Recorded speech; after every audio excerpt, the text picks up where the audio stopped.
Well, thank you very much. We're glad to be joined by the President of Iraq and his representatives, and I will say that we've had a very good couple of meetings with Iraq. We're doing well with Iraq. It's been a very long and complicated but friendly relationship, especially over the last little while. I was in Iraq a little while ago, as you know, and it's fascinating what's taking place. So we have a lot to talk about. There's things to talk about that we can't talk about in front of you, but we have a lot of good things to talk about. And you're doing a fantastic job. Thank you very much. Thank you. Thank you. Thank you. Yes. It's an opportunity, Mr. President, to reaffirm our gratitude to the United States and the international coalition that has come to help us overcome the tyranny of ISIS and terrorism. This was an amazing battle, and Iraqis were in the forefront of this battle, but your support has been absolutely crucial, and we appreciate it. Now the task of rebuilding Iraq, reconstructing Iraq, affirming the sovereignty of Iraq, and being a partner in the neighborhood for a more stable Middle East is a hope and an aspiration that we look to the help of the United States and the help of the international community in. Well, I understand, and it has been a great achievement. We took 100% of the caliphate from ISIS, and ISIS now we have thousands and thousands of people that we've captured. These people have done a lot of destruction, not only in that area, in a lot of other areas, but as you know, we have thousands of people. We'll talk about that also, because we're going to have to do something, put them on trial, et cetera, but we've captured thousands of ISIS fighters and taken back 100% of the caliphate.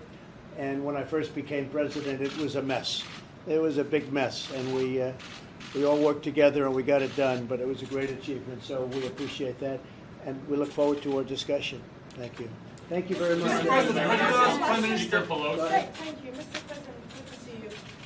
Iraq has declared that it won't allow its territory to be used as a launching pad against its neighbors. Can you assure us that you can control all the road elements, especially with the Hajj? It's our sovereign responsibility. It's our sovereign responsibility to abide by our constitution. Iraq not to be used as a base for any threat against our neighbors.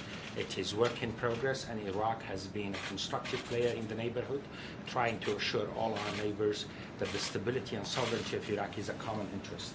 And a lot of things in that regard is happening, and I'll be looking forward to talking to the President about it. Thank you. Mr. Trump, Mr. President, the French President just now said that it's time to negotiate with Iran. Do you believe that time is now to negotiate with Iran? And are you Well, they would like to negotiate. We haven't really worked that out. They're here, we're here, but we have not agreed to that yet. But they would like to negotiate, and it would certainly make sense, but we have not agreed to that yet. Are you meeting with Mr. Macron? He is also talking to us. A number of people are. So is Prime Minister Khan of Pakistan, and a lot of people. Chancellor Merkel just left. Chancellor Merkel, and she's very much involved. We have a lot of people involved. A lot of people would like to get us to the table. We'll see what happens, but so far we have not agreed to a meeting. Have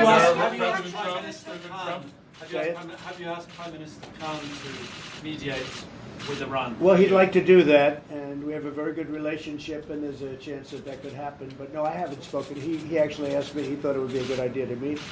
And we're here, we're in New York together, and we have the time to do it, although we've done a lot of bilats in the last 2 days. We've had tremendous success.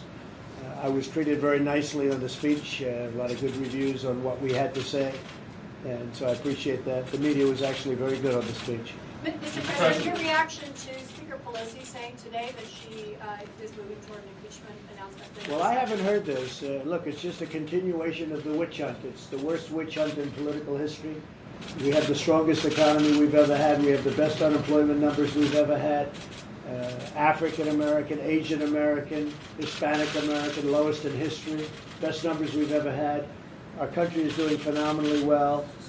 We have rebuilt our military to the tune of $2.5 trillion. We have the strongest military on earth. If you look at the vets, if you look at any group, they're doing fantastically well. So the country's doing the best it's ever done, and I just heard that she'd like to impeach. We also just got Rasmussen, as you heard, just came out with a poll. We're at 53, and they say 53 plus maybe 10.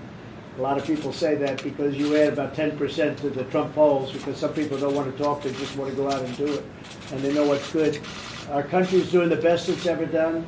They're going to lose the election, and they figure this is a thing to do. This never happened where we're in the election. And, I mean, if she does that, they all say that's a positive for me from the election. You could also say, who needs it? It's bad for the country. Then they wonder why they don't get gun legislation done. Then they wonder why they don't get drug prices lowered. Because all they do is talk nonsense. No more infrastructure bills, no more anything. All they do, that's all they do. You watch Jerry Nadler and Schiff. You know, Schiff has been doing this stuff for 3.5 years. It's the craziest thing anybody's ever seen. And other countries, like today we're with Iraq and we were with other countries during the day, and every one of them says how crazy it is. We have the strongest country in the world, the best economy we've ever had, and she's talking impeachment. So I think that, and by the way, she hasn't even seen the phone call. The phone call was perfect. The call that wasn't perfect and the words that weren't perfect were Joe Biden with respect to his son. And his son takes away millions of dollars out of Ukraine and millions of dollars out of China. And you don't talk about that. It's a real disgrace. But the good news is the voters get it. This is why they say it's good for the election. But you know what? It's bad for the country. What she's doing is very bad. If it's true, I can't even believe it's true. How can you do this and you haven't even seen the phone call? The whistleblower, they say, was second hand or third hand.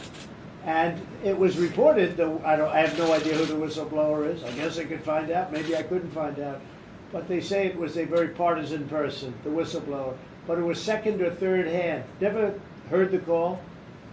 But I have better than that. We have the whole transcript of the call, which will be released tomorrow, and comments will be put with respect. It was a perfect call. There was no quid pro quo, unlike Biden. There was no nothing. It was a perfect call, a very nice call. And in fact, I thought this was very nice. Ukraine just came out and made a very good statement. It was a very good call. There was no pressure put on them whatsoever. Thank you all very much. Appreciate it. Thank you, President.